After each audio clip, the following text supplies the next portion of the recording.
Existe uma pergunta que muitos cristãos fazem em silêncio, quase com culpa, como se só de pensar nisso já estivessem errando. Será que um cristão pode fazer empréstimo? Alguns respondem rápido demais, dizendo que é pecado. Outros dizem que é normal, que todo mundo faz.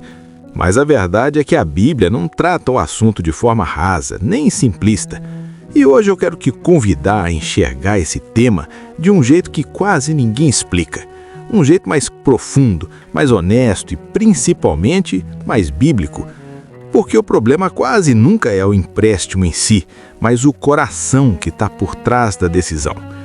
E se você já pensou em pegar dinheiro emprestado ou já está endividado, fica comigo até o final, porque isso pode mudar completamente a forma como você lida com dinheiro, fé e paz interior.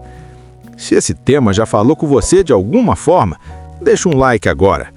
Isso ajuda o vídeo a alcançar mais pessoas que precisam ouvir isso. A Bíblia diz algo forte em Provérbios.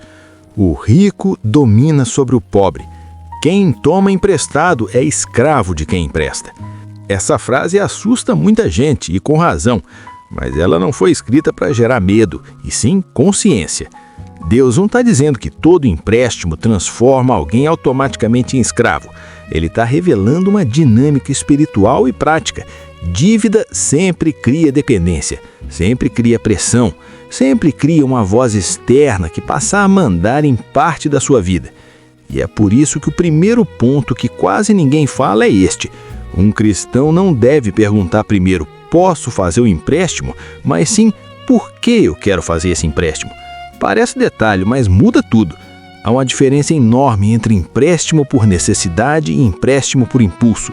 Entre empréstimo para sobreviver e empréstimo para sustentar um estilo de vida que não condiz com a realidade. Muitas vezes o cristão se endivida, não porque Deus falhou, mas porque tentou viver hoje uma promessa que ainda não chegou. É como usar fé espiritual como cartão de crédito espiritual. Parece funcionar no começo, mas a fatura sempre vem. E quando vem, traz junto ansiedade, culpa e aquela sensação estranha de estar longe de Deus, mesmo frequentando a igreja. Jesus nunca romantizou a dívida. Pelo contrário, ele falava muito sobre calcular o custo antes de construir uma torre, antes de assumir compromissos, antes de dar passos grandes. Isso não é falta de fé, isso é maturidade. Fé não é fechar os olhos para a realidade esperando que Deus resolva tudo depois. Fé é caminhar com Deus, inclusive nas decisões financeiras, ouvindo mais a sabedoria do que a pressa. Às vezes, um não de Deus não vem como uma porta fechada, mas como uma inquietação no coração. Aquela sensação incômoda que a gente tenta calar dizendo vai dar certo, quando no fundo sabe que não é bem assim. Agora, deixa eu ser direto, com carinho e um pouco de ironia santa. Fazer empréstimo para manter aparência, status ou competir com pessoas que nem sabem da sua luta não é fé, é vaidade parcelada. A gente espiritualiza decisões impulsivas e depois chama o resultado de prova espiritual. Não foi prova, foi escolha. Não foi ataque do inimigo, foi juros mesmo, compostos ainda por cima. Por outro lado, existem situações reais em que o empréstimo não nasce da ganância, mas da necessidade. Uma emergência médica, uma crise familiar, um período difícil, um investimento essencial para gerar renda. A Bíblia não ignora isso. O que ela confronta é a irresponsabilidade, a falta de planejamento e o coração que passa a confiar mais no dinheiro do que em Deus. Paulo não disse que o dinheiro é o problema, mas o amor desordenado a ele. E muitas dívidas nascem exatamente aí. O jeito certo de um cristão lidar com o empréstimo começa com a oração honesta. Não aquela oração automática, mas uma conversa real, do tipo, Senhor, eu quero isso, mas quero mais a tua vontade.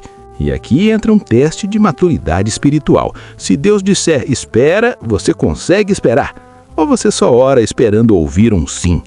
Muita gente não busca direção, busca permissão, e quando não recebe, ignora.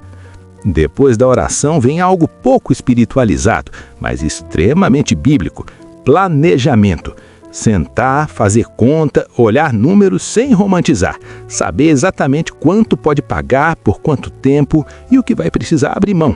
Um cristão deve ser conhecido como alguém que honra compromissos. Não pagar dívida não é só um problema financeiro, é um problema de testemunho. Existe também um termômetro que quase ninguém usa, a paz. Decisões certas, mesmo difíceis, costumam vir acompanhadas de uma paz silenciosa. Já decisões erradas vêm com urgência, justificativas exageradas e aquela ansiedade que a gente tenta chamar de empolgação.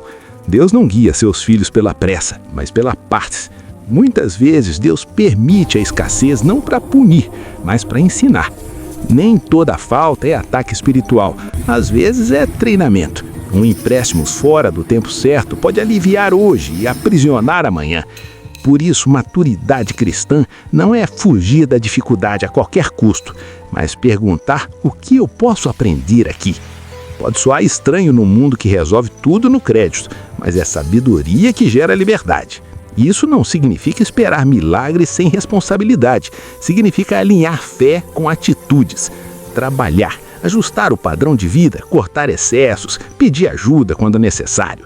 Às vezes, um maior milagre não é dinheiro entrando, mas é o orgulho saindo. E dói, mas cura. Se esse conteúdo falou com você, escreve nos comentários se já tomou alguma decisão financeira que hoje faria diferente. Isso ajuda muito a gente. Se inscreve no canal para continuar recebendo conteúdos assim. E lembra, dinheiro é ferramenta, não senhor.